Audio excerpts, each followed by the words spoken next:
We focus on history, culture, religion, art, social, and philosophy of Nusantara. Here, in the presence of Nusantara, we were made to be forgotten about the goodness of ourselves.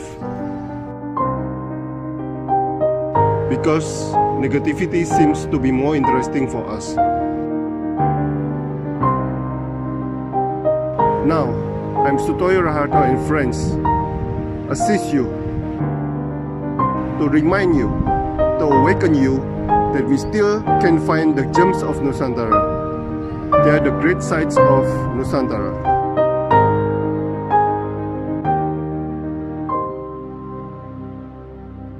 Selamat pagi Pak Agustinus Madiana Putra. Selamat pagi Pak Rato.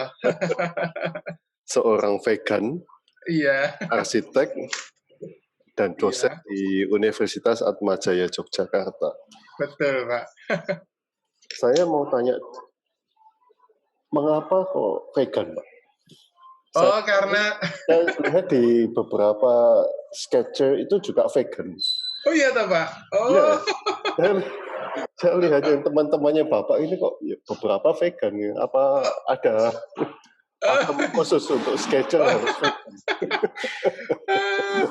Mungkin ya Pak ya. Tetapi memang saya vegetarian itu sejak mahasiswa tahun 97 itu dulu oleh seorang teman, kemudian melihat diskusi, terus suka di arsitektur kan ya Pak ya. Suka belajar ini, menenangkan diri, bermeditasi, terus salah satu halnya itu ya sebaiknya vegetarian. Terus saya mencoba waktu itu. Ya lanjut sampai sekarang. Gitu. Iya, karena saya pikir itu ini saya harus banyak mempunyai ide, maka ya saya jalani itu. Saya pikir kalau mau jadi sketcher hebat harus vegan ya. Pak Larta ini lah. Pak, arsitek itu gaya apa biasanya Pak? Apanya Pak? Yang Bapak bikin atau kreasikan? Oh iya, kalau untuk gaya arsitektur memang begini, selain saya mengajar, saya juga berpraktek di luar. Bukan dalam arti bagaimana, tetapi memang ketika mengajar saya lebih mantep atau lebih merasa yakin kalau saya juga ikut mengerti kesulitannya kalau di luar gitu. Supaya apa yang saya bawa ke mahasiswa itu memang satu hal yang betul-betul real di luar seperti apa. Nah, untuk gaya arsitektur memang itu sangat tergantung dari klien ya Pak ya. Jadi ada yang menginginkan Jawa atau apa. Tetapi memang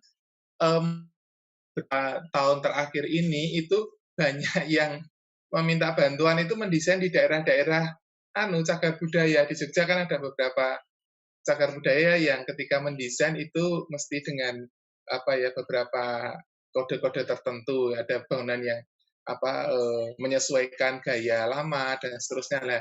Kebanyakan saya ada di situ. Iya Pak. Berarti ikut pakem bangunan dulu. Iya. Oke. Betul. Oke. Nah, bisa mempertahankan ideologi atau idealisme seorang arsitek, Pak? Iya. Menuruti customer. Iya Pak. Tetapi memang kalau di Jogja itu memang di daerah tertentu seperti Malioboro, seperti daerah Tugu itu klien itu ya kita memang berdiskusi dengan klien, tapi juga ada satu klien lain lagi yaitu dari pihak pemerintah. Karena pihak pemerintah ketika gambarnya itu selesai dikonsultasikan ke sana, disetujui apa tidak kan begitu Pak. Jadi memang bukan murni dengan klien saja. Tapi Pak Agus bisa mempertahankan idealisme Pak Agus sendiri, Kak? Oh iya bisa Pak. Oh, Iya, bisa. karena senangnya di situ. Iya.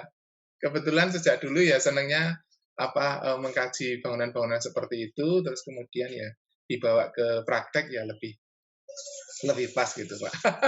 Dan customer pasrah saja gitu, Pak. Ya tidak semua, tetapi kebanyakan ya biasanya sudah memilih, biasanya ya mereka sudah percaya, jadi agak nyaman begitu. Iya. Oke. Bangunan apa saja, Pak, yang cukup ya masterpiece untuk Bapak? Ya kalau yang ada di Jogja itu di daerah Malioboro ada beberapa ya. Ada di beberapa toko busana ya. Ada beberapa titik, kemudian yang terakhir ini yang terbaru di pojok dekat Tugu. Jadi kalau Bapak lihat foto Tugu itu di latar belakangnya ada bangunan segitiga 3 lantai lah, itu mendesain di sana. Apa yang kafe titik nol, bukan? Betul, iya. Oh, itu kan itu punyanya keluarga keraton kan ya? Apanya? Oh, saya kurang tahu, Pak. Oh, Tapi memang saya mendesain arsitekturalnya. Kalau interiornya sudah ada lagi gitu. Jadi kan kerja sama banyak orang. Oke. Ya. Latihan gambar proyeksi itu. Tampak depan kereta, itu salah satu foto. Iya. Dikasih tulisan latihan menggambar proyeksi tampak depan kereta. Waktu itu umur berapa, Pak? Waktu itu kalau tidak salah ya Pak, saya tuh coba ingat itu. Waktu itu kan di rumah ya sekitar kelas 2, kelas 3, berarti ya sekitar umur 8-9 tahun lah begitu. Iya Pak. Memang dididik untuk menjadi pelukis atau bagaimana? Sebetulnya saya kurang tahu, tidak dididik sebetulnya Pak, memang ya karena senang saja. Jadi sejak kecil ya senang orek-orek, kemudian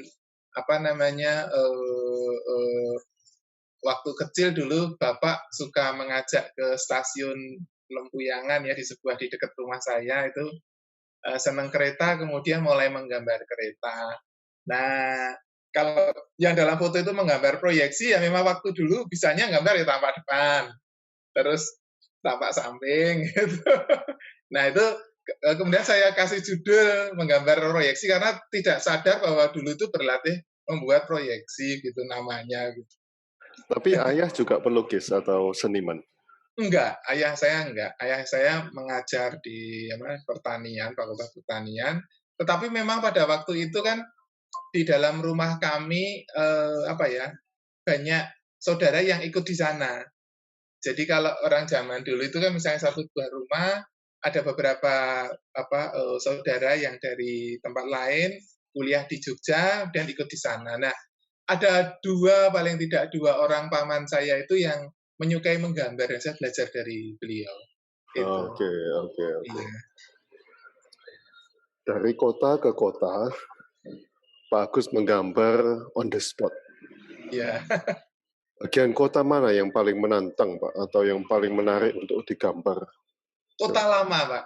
Sebuah kota lama. Jadi baik itu di Malang, misalnya Malang atau Jakarta atau mana ya, atau Semarang atau manapun itu saya kurang tahu, tapi yang saya cari pertama kali itu. Jadi cikal bakal si kota itu lah, itu akan saya datangin dan saya gambar di sana. Nah, tidak sadar juga karena dengan menggambar itu tidak tahu ya banyak vocab yang kemudian saya peroleh. Oh, itu pembagiannya seperti ini, pembagian jendela seperti ini, tampak seperti ini gitu. Nah, itu yang nanti juga ternyata berpengaruh ke dunia praktek gitu, mendesain yang menghadirkan yang nuansa lama tetapi tetap baru lah, itu belajarnya dari situ. Tapi memang tidak sengaja belajar, wong suka di situ. Iya. Nah, Pak, selain menggambar, kan dapatkan karya on the spot dari kota lama. iya. Apa yang ditemukan selain menghasilkan karya di kota lama itu, Pak? Betul. Terima kasih, Pak. Ini pertanyaan cukup tajam ini, Pak. Karena ketika kita menggambar di sebuah lokasi, itu saya merasakan bahwa yang aktif itu tidak hanya sisi visual saya saja. Jadi melihat dan menggambar. Tetapi di sana ada penciuman, ada pendengaran, ada perabaan yang juga ikut berperan di situ. Dan juga bertemu dengan orang lain yang di situ. Nah, hal itu yang membuat ada satu hal yang tidak bisa diceritakan. Jadi yang bisa mengerti atau satu hal yang bisa merasakan indahnya atau senangnya seperti apa itu yang memang yang menggambar. Jadi berbeda. Memang sekarang ini kondisi pandemi menyebabkan sulit datang di sebuah lokasi dan menggambar dari foto ya. Tetapi memang berbeda rasanya. Kalau menggambar langsung dan menggambar dari foto itu. Oke. Khusus untuk kota lama itu apa yang spesial Pak dibandingkan kota-kota baru misalnya? Saya ingin mencoba mempelajari ruang-ruang yang terbentuk. Jadi di kota lama itu kan sebetulnya bukan yang lama itu selalu bagus, itu juga enggak. Tetapi memang itu sebuah ketertarikan ya. Jadi ketertarikan untuk membentuk ruang-ruang di antara bangunan dan mempelajari bangunannya itu sendiri. Itu sebetulnya memang satu ketertarikan. Tetapi memang apakah kemudian hal itu yang menjadi saya mau baru cerita bahwa ingin membahas sesuatu yang sudah kelihatannya kusam, nggak bagus, tapi ingin saya coba serap. Itu yang betul-betul sebuah hobi saja sebetulnya, Pak. Iya. Saya ada pertanyaan selanjutnya. Yang pertama adalah kota lama ini space-nya kan berbeda dengan kota-kota baru yang Iya. Dan apakah space arsitektur kota lama itu ditiru oleh kota-kota baru, atau yang kota baru ini sangat berbeda dengan kota lama? Karena ya itu dulu Pak. Oh iya, wah terima kasih Pak. Kalau berbicara tentang space yang dikaitkan dengan menggambar on the spot ya. Saya menggambar on the spot itu memang biasanya saya bagi menjadi beberapa hal. Yang pertama, itu menggambar bangunannya. Kemudian yang kedua, saya menggambar ruang di antara bangunannya. Jadi bangunan itu menjadi pelingkup. Kemudian yang ketiga, biasanya saya juga senang menggambar suasana yang ada di sana. Jadi suasana di space itu, karena biasanya saya tidak bisa masuk ke perbagian ya Pak ya. Nah, apakah tema-tema lama tadi itu kemudian dibawa ke yang baru? Tetapi bagi saya, memang ketika mempelajari hal ini, pertama memang hobi, yang kedua itu makin lama menjadi makin mengerti apakah itu stylenya, apakah itu proporsinya, ataukah komposisinya yang ada di sana, dan itu masuk ke saya. Nah, ketika diminta untuk mendesain di daerah yang baru, dan ada di sana kan kadang-kadang kan bukan kadang-kadang, tapi kan ada beberapa hal-hal yang harus dipenuhi. Nah, itu langsung muncul di situ, menjadi lebih cepat. Terus apakah yang baru itu diadopsi dari yang lama? Untuk bangunannya, iya di bagian luar. Tetapi di bagian dalam, itu memang sudah sangat berbeda. Sudah sangat harus memenuhi kebutuhan manusia, itu Pak. Oke. Nah yang kedua Pak, Bapak tadi kan ngomong bahwa penciuman. Ya, penciuman. Dan di dalam dunia arsitektur memang seorang arsitek harus belajar tentang penciuman. Iya. Penciuman ini dari ratusan ribuan tahun itu tidak bisa disimpan, kecuali kalau vision ya. Penampakan bisa suara juga nggak bisa direkam ribuan tahun. Penciuman juga nggak bisa. Sangat mempengaruhi nggak Pak penciuman lama? Begini Pak, terima kasih Pak. Memang ketika dalam berbicara tentang sebuah kegiatan melakukan sketsa, itu memang paling tidak ada dua. Yang satu sketsa sebagai hasil, kemudian yang kedua sketsa sebagai proses individual atau yang ada di dalam lah, begitu. Nah, sebagai hasil memang tidak bisa disimpan, tetapi kegiatan sketsa sebagai kegiatan pribadi itu penciuman menjadi sangat kuat karena yang dipentingkan adalah sebuah kegiatan itu sendiri di sana. Jadi misalnya ketika mengerjakan menggambar di mana ya, Ubud misalnya, itu komposisinya seperti itu, tropis seperti itu, dan yang tidak pernah dilupakan itu adalah bau dupa misalnya. Dan ketika saya melihat gambar saya itu, saya tuh langsung ingatannya ke sana. Ya, ada satu gambar, kemudian suasananya semacam apa dan bau itu selalu muncul, selalu ingatan ya Pak ya, memang nggak bisa ada, tapi hanya ingatan saja. Itu sih. Nah itu yang khusus untuk bagi saya sendiri. So it's very important ya Pak ya. Iya. Smell itu. Iya, betul. Sangat penting.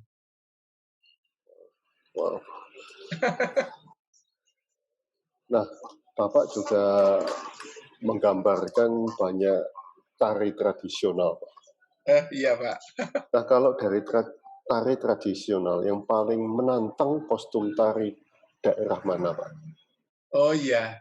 Wah, itu memang memang untuk kostum, untuk ini memang sekali lagi setiap daerah mempunyai kekhasan sendiri-sendiri.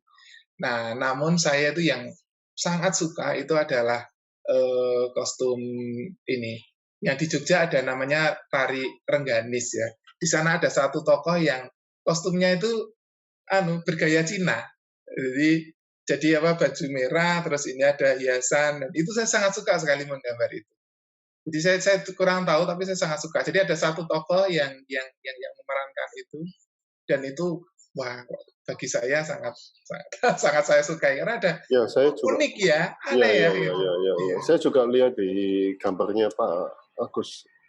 Malah saya curiga, benarkah itu tari Cina gitu, tapi di Jogja. Iya, di keraton itu Pak. Oke. Iya. Dan itu tidak untuk publik. Sekarang ya memang mulai publik ya, atau apa ya, di luar juga kadang-kadang dipentaskan. Memang jarang tapi memang. Iya. Pak Agus nggak pernah dengar ceritanya mengapa kok ada kostum Cina di dalam keraton? Oh iya, itu pernah itu tapi memang tidak apa ya. Karena saya melihat tarinya dan saya tidak membaca rincinya seperti apa. Tapi memang itu ada sebuah cerita tentang dua orang putri yang terlibat dalam sebuah konflik gitu. Dan dua tokoh itu yang satu dari Cina, yang satu dari Jawa. Nah, itu kalau dulu. Tapi saya sekarang lebih suka tidak mengetengahkan itu ya. Tapi saya ingin yang mengetengahkan justru adopsi budaya dari Cina yang juga dibawa ke sini. Itu yang sangat saya suka. Saya baru pertama kali lihat di karyanya Pak Agus itu. Iya. Kok sangat Chinese sekali. Oh iya. Teman-teman kalau ada yang mau ditanyakan bisa ketik atau nanti buka audio ya. Iya. Raihana, Mbak Reza, Mbak Trisnia, Pak Ardian, silakan. Oke, Bapak sudah menapak kemampuan gambar watercolor sejauh ini, Pak. Iya. Apa yang biasanya diajarkan Bapak kepada siswa-siswa Bapak? Iya. Kalau yang diajarkan oleh saya kepada para siswa itu memang di semester awal, bahkan sejak awal sekali mereka masuk, itu yang saya minta itu mereka mempunyai satu buah buku catatan visual. Itu yang saya minta ke mereka. Karena catatan visual menjadi sangat penting untuk memperkaya ingatan secara visual juga. Saya minta mereka mempunyai itu, tetapi memang itu setelah lulus ya kembali ke mereka apakah meneruskan hal itu. Nah, pentingnya catatan visual itu betul-betul kita akan rasanya berbeda ketika datang sebuah lokasi dan menggambar itu rasanya sangat berbeda. Dan untuk cat air sendiri itu memang yang saya ajarkan pada teman-teman itu hanyalah sebuah metode penyelesaian saja. Sebetulnya dalam menggambar, membuat catatan visual itu boleh mereka menggunakan tinta, boleh menggunakan apa saja. Tetapi cat air itu memang saya kenalkan karena itu media yang cukup cepat. Jadi cukup cepat untuk dilakukan. Memang tergantung penguasaan, tetapi memang berbeda. Kalau mengarsir itu kan pelan, kalau cat air kan langsung selesai. Gitu. Nah, itu yang saya ajarkan ke mereka. Paling tidak, ya semoga itu bermanfaat. Itu saja sih, Pak. Catatan visual itu berarti buku untuk menggambar, kan? Iya. Ya kayak gini, Pak. Seandainya misalnya ini kan datang di Jakarta, kelihatan enggak, Pak? Wow. Ya, ini misalnya ini datang di museum, itu ya datang ke sana terus kemudian ini di Kota Tua, ini di dekat di Jakarta juga. Nah, ini sudah nggak ada sekarang. Di Kota Tua ini pohon-pohon ini sudah nggak ada. Jadi saya gambar sudah waktu pohon masih ada, nah sekarang pohon ini sudah ditebang, sudah dibersihkan gitu.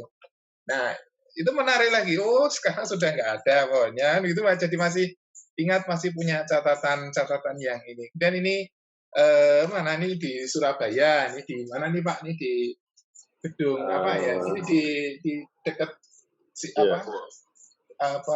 Jembatan Merah Plaza ya Pak ya? Ada bangunan lama di sana. Oh, kantor pos ya? Apa? Kantor pos, bukan? Mungkin ya. Ini hotel Pak, gedung cerutu istilahnya. Oh, oke. Ya. Lah ini di Surabaya. Kemudian kalau ini yang di itu sebelahnya.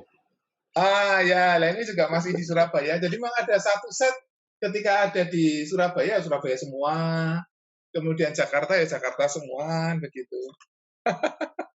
Itu Pak. Jadi ini yang menjadi catatan. Dan itu seberapa pentingkah untuk siswa-siswa, Pak? Sebetulnya penting sekali, Pak. Penting sekali. Karena orang itu kalau mau mendesain, itu sehebat apapun itu masih sangat memerlukan referensi. Masih sangat memerlukan tangkapan yang kemudian dia olah dan dibawa ke masa kini. Nah, kalau referensinya itu banyak, maka dia bisa memberikan pelayanan yang sangat baik bagi klien. Tapi kalau tidak banyak, ya harus memperbanyak begitu. Ya supaya kita melayani dengan baik gitu. Itu berarti seperti jurnal ya Pak? Apa? Iya, betul. Iya. Oke. Pak, biasanya on the spot begitu menghabiskan berapa lama, Pak? Biasanya satu gambar tidak lebih dari 20-30 menit lah gitu. Kalau tergantung suasana. Kalau misalnya di Surabaya, saya ingin menggambar di kota lamanya, itu kalau suasananya panas, biasanya saya menggambar di sana hanya outline-nya saja. Kemudian saya foto. Dan saya selesaikan di lain tempat, kemudian berteduh di restoran atau di mana gitu, itu saya selesaikan. Tapi menggambar itu baik beberapa. Sketsa, garis, pindah lagi. Tapi kalau kasusnya yang di Bali tadi, di mana ada travel sketch atau saya sering ke sana, kalau situasinya nyaman di tempatnya teduh, tidak panas, ya bisa saya selesaikan begitu. Terima kasih Pak Agus atas waktunya, atas sharing. Terima kasih Pak Rato, senang sekali diundang di sini. Ya, kita harus ketemu di Jogja. Iya Pak, kalau ke Jogja nanti silahkan mampir di Malioboro Pak. Iya. Oke. Siap, terima kasih Pak Agus. Baik, selamat siang. Ya, mari Pak. Ya.